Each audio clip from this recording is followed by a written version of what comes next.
Hi all, welcome to AZB academy. എല്ലാവർക്കും AZB അക്കാഡമിയിലേക്ക് സ്വാഗതം. സോ നമ്മുടെ SSC MTS എക്സാം അല്ലേ, MTS 2025 എക്സാം ഡേറ്റ് ഒക്കെ റിലീസ് ചെയ്തപ്പോൾ എല്ലാവരും ആ ലാസ്റ്റ് ടൈം പ്രിപ്പറേഷനിലായിരിക്കും. അപ്പൊ ഇനി എന്താണ് എല്ലാവരും ചെയ്യാൻ പോണത്?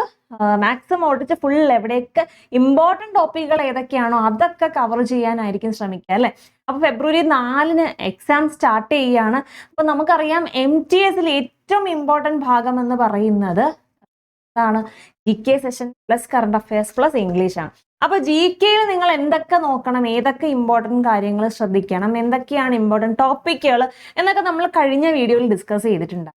അപ്പൊ ഇന്ന് വന്നിട്ടുള്ളത് കറണ്ട് അഫയേഴ്സ് അല്ലെ, ഏറ്റവും ഇമ്പോർട്ടൻ്റ് ആയിട്ടുള്ള ഒരു സെഷൻ തന്നെയാണ് കറണ്ട് അഫയേഴ്സ്.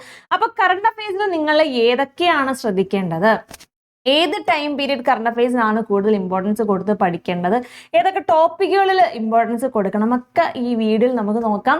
സോ നമുക്ക് നമ്മുടെ വീഡിയോയിലേക്ക് പോകാം.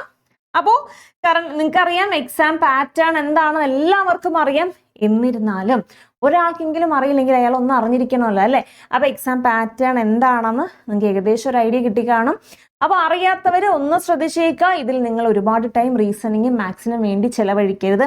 അത് രണ്ടും ക്വാളിഫയിങ് നേച്ചർ മാത്രമാണ്. നമുക്ക് പാസ് മാർക്കിന് വേണ്ടിയുള്ള കാര്യങ്ങൾ മാത്രം മതിയാകും അല്ലേ.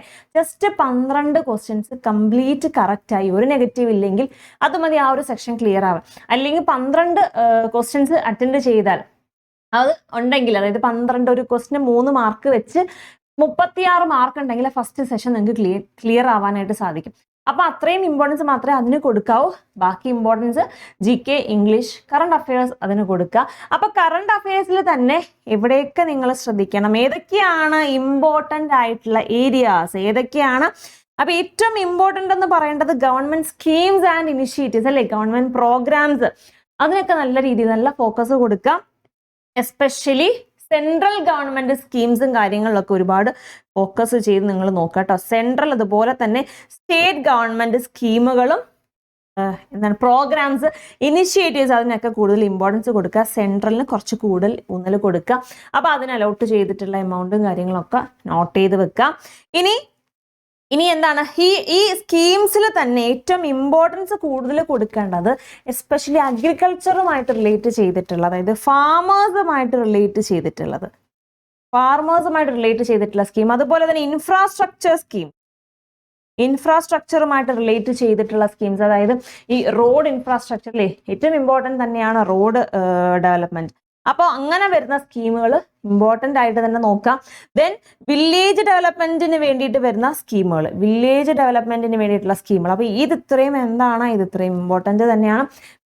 സെൻട്രൽ സ്റ്റേറ്റ് സ്കീമുകൾ നോക്കുക. അത് തന്നെ സെൻട്രൽ സ്കീമുകൾക്ക് കൂടുതൽ ഇമ്പോർട്ടൻസ് കൊടുക്കുക. അലോട്ട് ചെയ്തിട്ടുള്ള എമൗണ്ടും കാര്യങ്ങളൊക്കെ നോക്കാം. ദെൻ അഗ്രികൾച്ചറുമായിട്ട് റിലേറ്റ് ചെയ്തിട്ടുള്ള സ്കീമുകൾ ഉണ്ടെങ്കിൽ അതിന് ഇമ്പോർട്ടൻസ് കൊടുത്ത് പഠിക്കുക.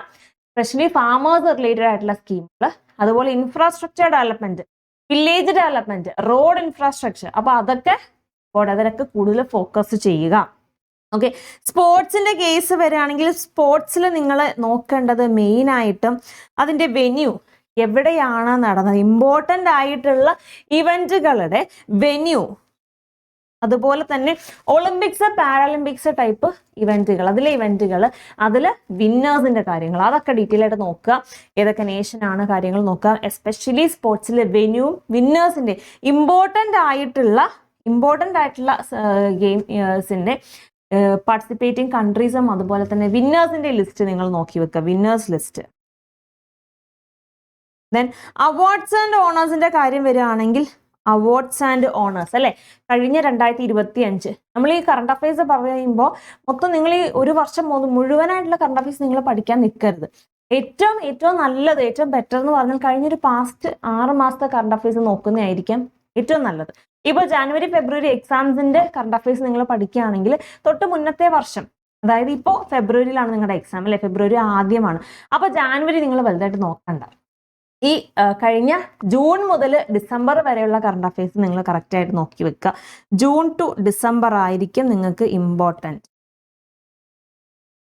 ജൂൺ മുതൽ ഡിസംബർ വരെയുള്ള, അതായത് 2025 June to December current affairs important ആണ്, വളരെ വളരെ ഇമ്പോർട്ടൻ്റ്. അത്രയും ഭാഗം മാത്രം നിങ്ങൾ കറക്റ്റായിട്ട് നോക്കി.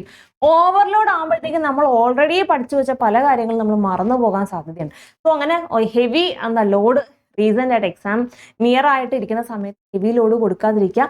ഒരു 6 months ബാക്കുള്ള കറണ്ട് അഫയേഴ്സ് കറക്റ്റായിട്ട് നോക്കുക. പക്ഷേ ഈ വരുന്ന അവാർഡ്സ് ആൻഡ് ഓണേഴ്സ്, അതുപോലെ തന്നെ അപ്പോയിൻമെന്റ്സ്, ഇതെല്ലാം കഴിഞ്ഞ ഒരു വർഷം, അതായത് 2025 നടന്നിട്ടുള്ള അപ്പോയിൻമെന്റും അവാർഡ്സ് ആൻഡ് ഓണേഴ്സും നിങ്ങൾ 25 കംപ്ലീറ്റ് ആയിട്ട് നടന്നിട്ടുള്ള അപ്പോയിൻമെന്റുകൾ നോക്കുക. അതിൽ ഇമ്പോർട്ടൻ്റ് ആയിട്ടുള്ള ഓർഗനൈസേഷൻ അപ്പോയിൻമെന്റ്, ഓർഗനൈസേഷൻ ഹെഡ്, അതുപോലെ ഇൻസ്റ്റിറ്റ്യൂഷൻസിന്റെ ഹെഡ്, അങ്ങനെയുള്ള അപ്പോയിൻമെന്റ്, ഗവൺമെന്റ് ബ്യൂറോക്രാറ്റ്സ്, അവരുടെയൊക്കെ അപ്പോയിൻമെന്റുകൾ ഉണ്ടെങ്കിൽ, അപ്പൊ അതൊക്കെ എന്താണ് കഴിഞ്ഞ 2025 കംപ്ലീറ്റ് ആയതും കുറച്ച് ഇമ്പോർട്ടൻറ്റ് പേഴ്സണൽസ് 2024 ഏറ്റവും ഇമ്പോർട്ടൻ്റ് ആയിട്ടുള്ള എന്തെങ്കിലും അപ്പോയിൻമെന്റുകൾ നടന്നിട്ടുണ്ടെങ്കിൽ, ഏതെങ്കിലും കീ പൊസിഷൻസിലുള്ള അപ്പോയിൻമെന്റ്, ഏതെങ്കിലും ഓർഗനൈസേഷൻ ഹെഡിന്റെ അപ്പോയിൻമെന്റ്, അപ്പൊ അങ്ങനെയുള്ളതൊക്കെ കഴിഞ്ഞ 2024 നടന്നതും കൂടി നിങ്ങൾ ഒന്ന് ജസ്റ്റ് എങ്കിലും ഒന്ന് നോക്കി വെക്കുക. അപ്പോയിൻമെന്റുകൾ മാത്രം 2024 നടന്നത് ഇമ്പോർട്ടൻറ്റ് കീ പൊസിഷനിലുള്ള അപ്പോയിൻമെന്റുകൾ നോക്കി വെക്കുക.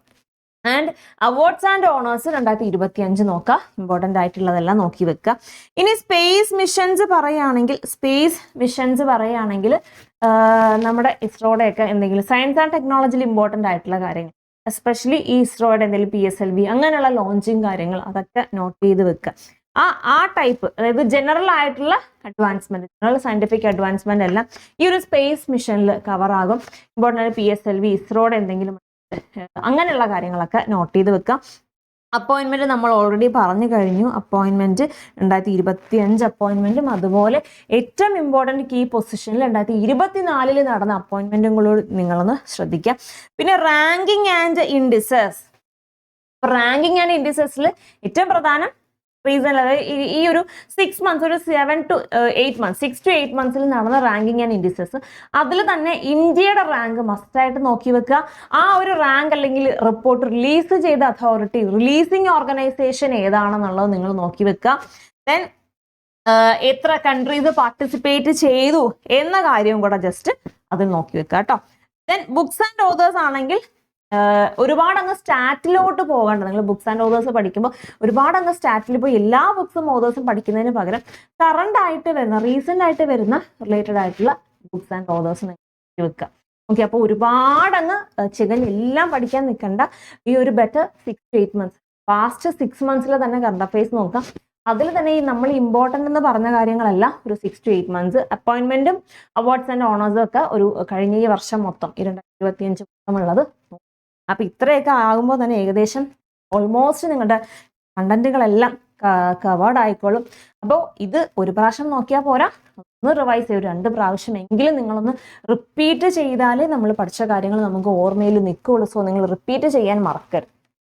അപ്പോൾ ഇനി നമ്മൾ ഏകദേശമൊക്കെ കറക്റ്റ് ആയിട്ടുണ്ടെന്ന് തോന്നുന്നുണ്ട് അല്ലേ?